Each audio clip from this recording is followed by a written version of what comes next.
Bismillahirrahmanirrahim. Qala al-musannif rahimahullah ta'ala wa nafa'ana bihi wa bi'ulumihi fid dharain amin. Qala al-musannif rahimahullah ta'ala wa nafa'ana bihi wa bi'ulumihi fid dharain amin. Qala al-musannif rahimahullah ta'ala wa nafa'ana bihi wa bi'ulumihi fid dharain amin.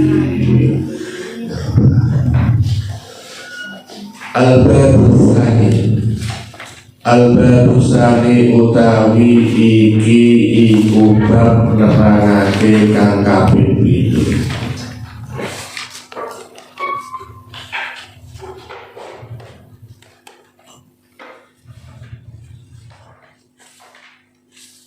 Gini, al-babu tsani utawi iki bab nerangake utawi iki bab kang kaping 7. Utawi iki bab kaping 7 ai hada al-babus tsani utawi iki bab kaping 7 iku fi tarjihil qiraati khabarnya di situ iku fi tarjihil qiraati wal qari'i ala ghairi iku fi tarjihil qiraati martelaake unggule maca Al-Qur'an fi tarjihil qiraati martelaake unggule utawa kelebihane maca Al-Qur'an wal qari'i lan wong kang maca Al-Qur'an.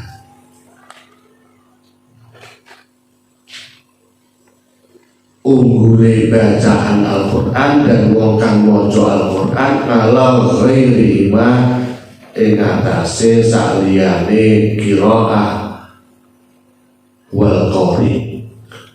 Ala ghairi ma ngalahake ing atas ngalahake saliyane maca Al-Qur'an lan wong kang maca Al-Qur'an.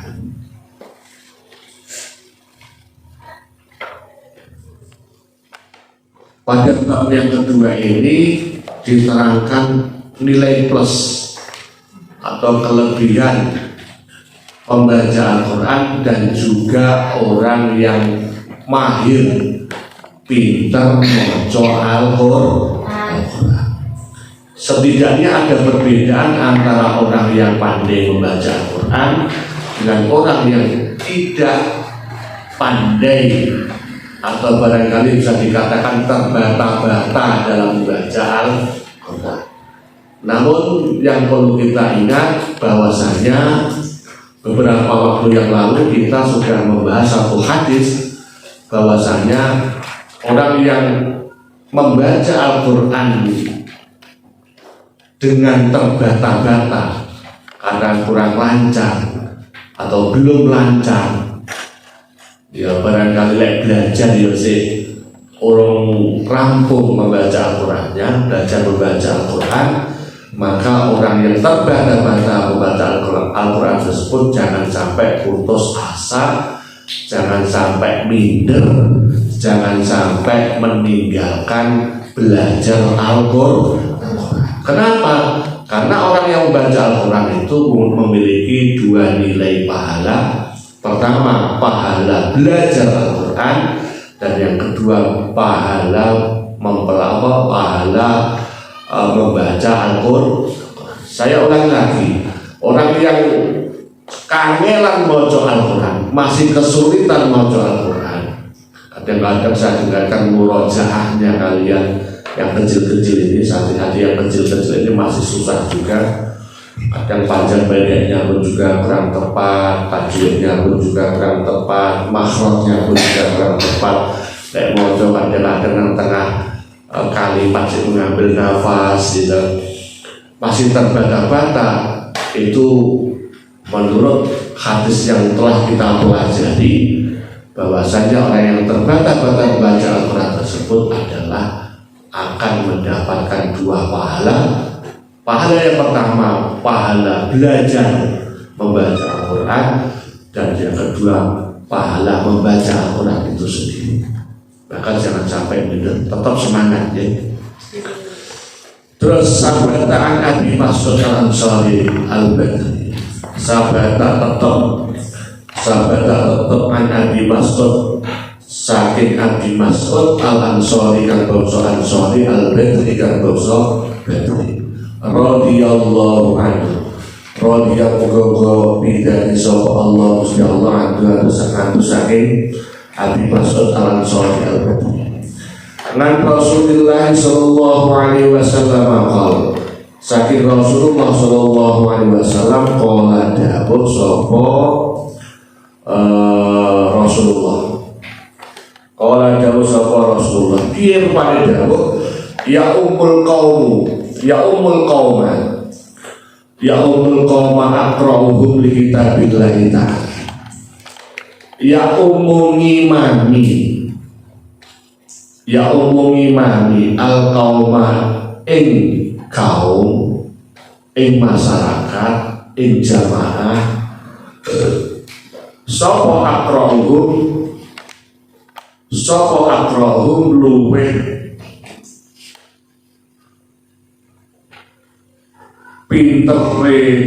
pinter-pintere kaum luweh mahir-mahire kaum luweh ahli-ahline kaum oleh maca Quran luwih pinter-pintere kaum oleh maca Quran, luwih ahli-ahli kaum oleh maca Quran. Ya, li kitabillahi ta'ala maning kitabe Allah Ta'ala. Saya ulang lagi ya umum imami al-qauma ing kaum masyarakat ya atau jamaah akrahu sapa akrahu luwih ahli wacane kaum luwih ahli oleh maca kaum li kitabillahi ta'ala maring kitabe Allah Ta'ala kitab Allah Ta'ala ya Al-Quran rawahu riwayat ini hadis sapa muslimun Imam Muslim. Ada hadis yang cukup menarik dari Rasulullah Shallallahu Alaihi Wasallam bahwasanya orang yang mocori Al-Quran itu lancar. Jadi ya umul qauma aqra'u mocori Al-Quran wis lancar, tajwide ya wis bagus, makhrajnya juga bagus, sifat hurufnya juga sudah mulai menguasai, lebih-lebih ditambah penguasaan terhadap Hariful Quran, bacaan-bacaan yang bersifat renek. Jadi di Al-Quran juga banyak bacaan-bacaan yang bersifat renek, jadi nggak sama dengan harokatnya.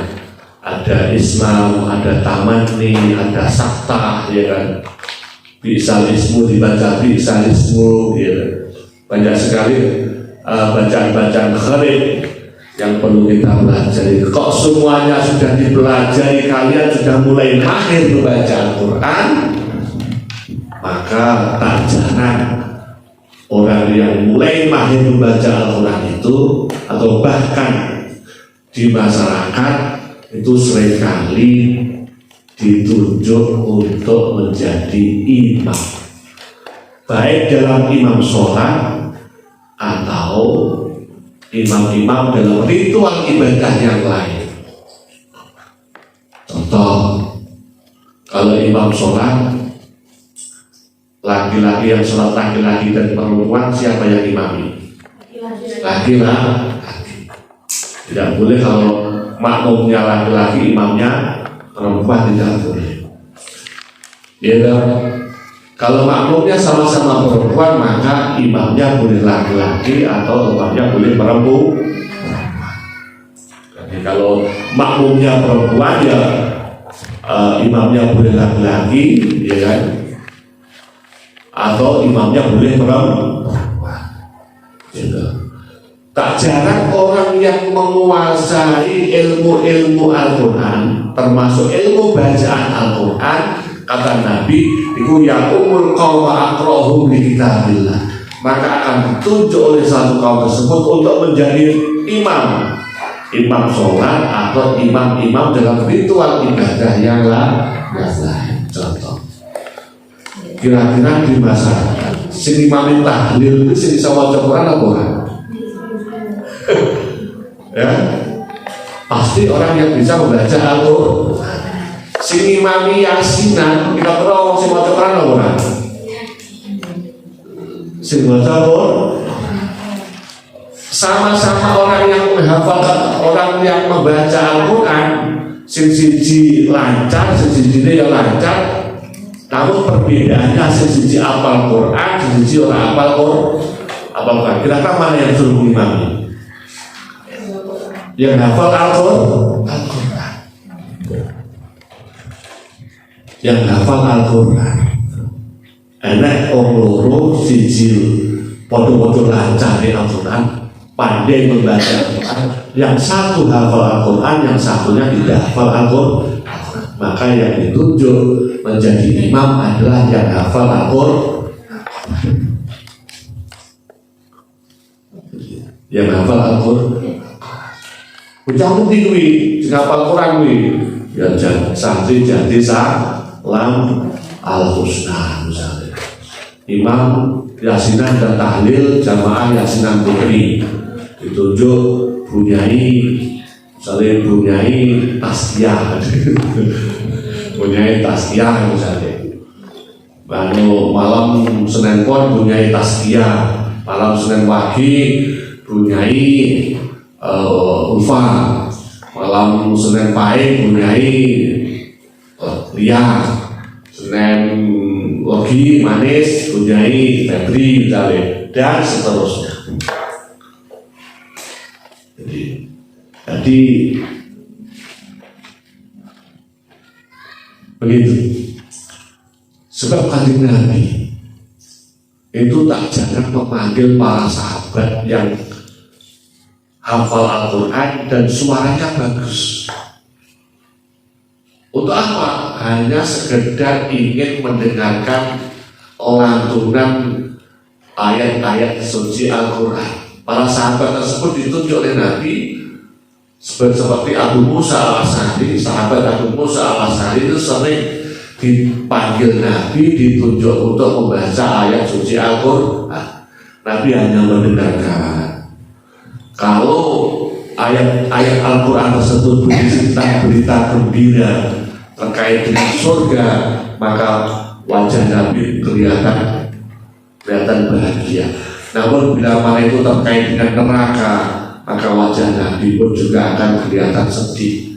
Terkait dengan nasib umatnya besok di hari kiamat, wajah Nabi itu sedih.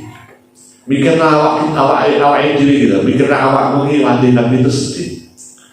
Besok umat ini piye nasibnya. Nabi itu sangat tidak ridho bila mana di antara sekian banyak sekian juta miliar umat beliau ini ada satu pun yang masuk neraka. Kalau bisa semua umat Nabi Muhammad masuk surga. Terus Wa'an Ibn Abbas radhiyallahu anhu, dinaritos yang sahabat Ibn Abbas radhiyallahu anhu.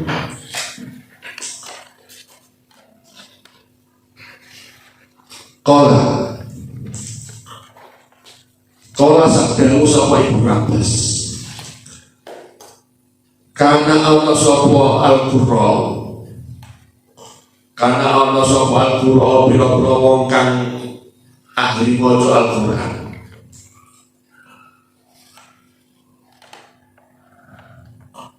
Ana iku ashabar majlis Umar, biro-biro wong kang duweni majelis sahabat Umar radhiyallahu anhu. Biro-biro wong kang duweni majelis sahabat Umar radhiyallahu anhu, wa musyawiratahu dan wong kang ahli musyawarah ana ing majelis sahabat Umar. Iku khobarikana iku kahulan padha uga ana wong tuane. Iku kahulan kanu padha uga ana wong tuwa kanggo ana saka qurra. Jadi iku kanggulan padha uga ana pira-pira wong tuwa kanggo ana saka al-qurra au subhanan utawa wong entom. Tak balik dimana karena Allah sapa al-qurra pira-pira wong kang ahli maca Al-Qur'an ana iku ashabe majelis Umar ana ing wong kang duweni majelis sahabat Umar radhiyallahu anhu wa musyawiratahu lan wong kang musyawarah ana ing majelis sahabat Umar iku kanggulan pira-pira wong kang tuwa kang ana saka Al-Qur'an subhanan utawa pira-pira wong kang entom. Rawahu riwayatake ing hadis sapa Al-Bukhari Imam Bukhari fi sahihihi ing dalam kitab Sahih Imam Bukhari. Wa saya akan bakal teka fil babi dalam suci bab ba'da hada. Wa saya akan bakal teka fil babi dalam suci bab ba'da hada dalam sausi bab iki apa ahadisu biro-biro hadis tadkhulukan lebu apa hadis atau kang majid apa hadis fi hadal babi dalam ikilah bab. Wa'lam annal madhhab as-sahih al-mukhtar alladhi alayhi man ya'taqidu min al-ulama'i. Wa'lam lan tiyosira ing annal madhhab wa'lam lan tiyosira ing annal madhhab termasuk madhhab al-sahih akan benar al-mukhtar akan dipilih alladhi kan iku alaihi ngatasi alladhi man utawi wong ya tamidu kang cecekelan atau berpegangan sapa man minal ulama nyatane saking boro ulama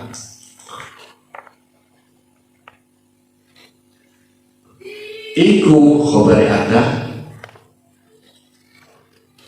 iku anna qira'at al-Qur'an termasuk tune maca Al-Qur'an iku khabari anna qira'at al-Qur'an iku afdhalul utawa minat tasbih saking maca tasbih wa tahlil lan maca tahlil wa ghairi ma lan liyane maca tasbih lan tahlil minal azkari saking biro-biro zikir. Waqat tadhaharatil adillatu an dzalika. Waqat tadhaharat lan teman-teman jadi pertelo apa al adillatu bil dalil ala dzalika ing atase mengkono qiraatul Qur'an. Wallahu a'lam. Wallahu ta'ala Gusti Allah iku a'lamu luwih pirsa saka Allah.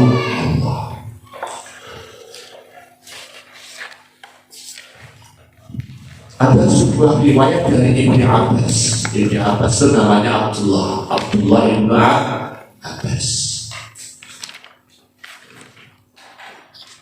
Jadi sahabat Umar itu punya majelis. Jadi majelis itu tidak hanya pada era sekarang saja. Ada majelisnya Syekh Mania, ada majelisnya Gus Idam, ada majelisnya Gus Gaidan, ada majelisnya Gus Habib Bidi. Jadi majelis-majelis itu sebenarnya sudah ada sejak para sahabat, bahkan sejak para Nabi itu kalau mengajar para sahabat yang menggunakan majelis-majelis ilmu seperti itu. Sahabat mengajar para sahabat yang lain atau tabi'in juga menggunakan majelis.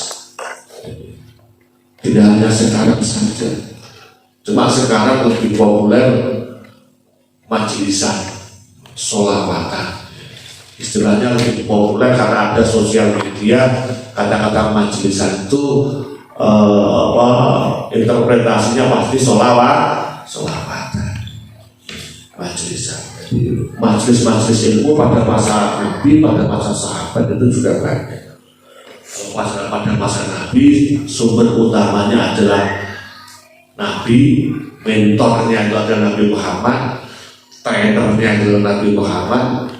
Pada masa sahabat ya trainernya, mentornya itu para sahabat, tabi'in pun juga begitu. Pada masa sahabat Umar itu majelisnya sahabat Umar itu dipenuhi oleh para qurra,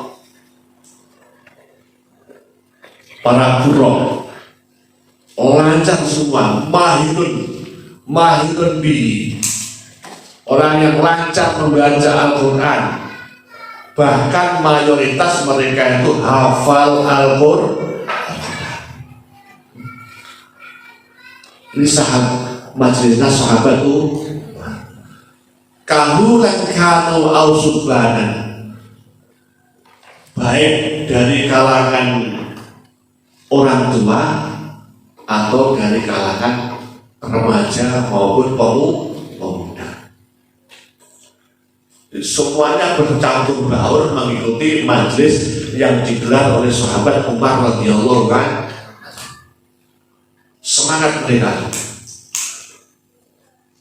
Ono sing hafal Al-Quran, ono sing ahli tafsir, ono sing bocah-bocah nom-nom, bocah cilik-cilik lagi belajar Al-Quran, yang ada yang lagi menghafalkan Al-Quran, campur baur, tumblek-blek mengikuti kajian yang diadakan oleh sahabat Umar radhiyallahu anhu.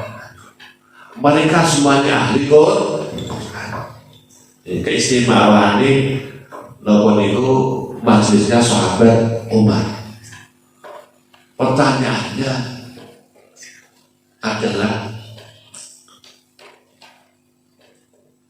kenapa majelisnya sahabat Umar itu dipenuhi oleh para qurra?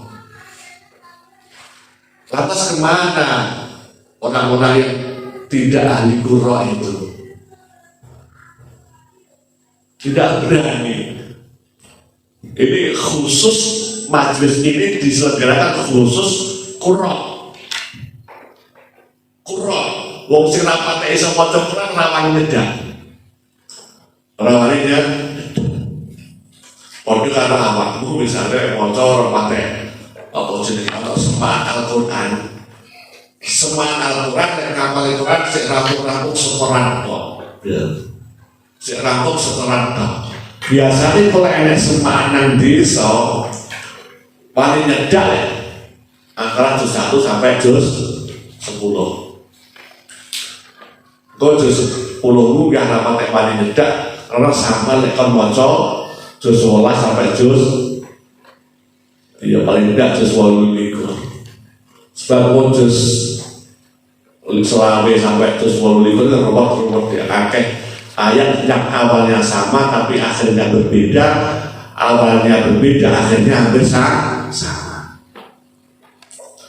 Jadi menurut tapi nek wis lancar kabeh mulai juz awal sampai juz akhir 30 lancar, atau paling tidak kalian ketika ada menemui kesalahan langsung bisa mengoreksi sendiri, itu saya anggap juz wong sing hafal Quran kaya ngono. Tapi memang rata-rata orang hafal Quran itu tentu pundi-pundi mawon hampir sama, setoran rampung niku durung mesti lancar. Kok enek wong sing setoran rampung langsung lancar. Niku jarang. Bahkan di pondok-pondok terkenal pun setoran rampung lancar itu ya jarang. Di pondok Jogi Bentengan dekatnya Mbak Ulfa, Kiai Khalil Sofa, almarhum Kiai Khalil Sofa, banyak teman-teman yang alumni sana pun juga begitu. Saya lihat begitu setoran rampung, ketika mereka ikut semaan di desa-desa, ya terus juz 10 munggah menghindar pun paling nyedak juga Khalil Sofa. Soalnya si lancar antara juz 1 sampai 10 munggah. Sering patut hilang, sering ngebleng, nanti rapatnya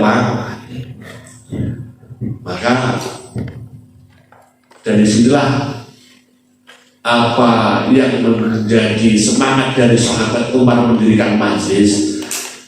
Sering-seringlah berkumpul dengan para qurra dan para hufaz, dan kita juga semangat sering-seringlah berkumpul dengan para qurra dan para hufaz.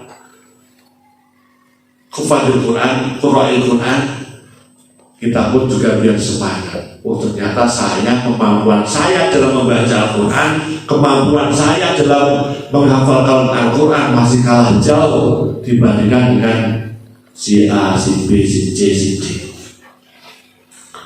Tapi kalau nggak pernah keluar, tidak pernah ikut semaan Al-Quran, tidak pernah bertemu dengan para pembaca, para penghafal Al-Quran, rumah usahanya awak diri itu paling pinter, paling hafal Al-Quran. Tapi begitu disemak, ternyata banyak yang blank, banyak yang melihat Al-Quran. Tapi kalau sering kumpul, termotivasi kita, nopo akan piye caraku supaya aku kayak Mbak Kai si alumni pondok A, B, C. Alumni pondoknya kok api. Termotivasi. Ini semangat dari majelisnya sahabat Umar radhiyallahu anhu. Mereka rata-rata para penghafal dan para pembaca Al-Quran. Kalian juga begitu. Kira-kira lagi aras-arasan terus belajar Al-Quran malas-malasan. Ingat dawuh Kanjeng Nabi, sing sapa wong maca Al-Quran dengan terbata-bata mendapatkan 2 pahala. Pahala membaca terbata-bata dan pahala membaca Al-Quran. Diingat itu. Biar semangat belajarnya Al-Quran supaya lebih mahir, lebih pintar. Ketika kalian malas datang di majelis semaan Al-Quran, ingat pesannya sahabat Umar dari majelis yang diadakan oleh sahabat Umar, bahwasanya majelisnya sahabat Umar itu rata-rata ada para qurra dan para hufan, para penghafal Al-Quran. Biar semangat, kita ketemu para penghafal, kalian ketemu para penghafal Al-Quran, semangat. Ketika semangatnya sudah mulai luntur, ketemu. Biasanya orang itu kalau sama-sama satu profesi, itu biasanya pembicaraannya nyambung. Mahasiswa ketemu mahasiswa, nyambung. Pondokan ketemu pondokan, nyambung.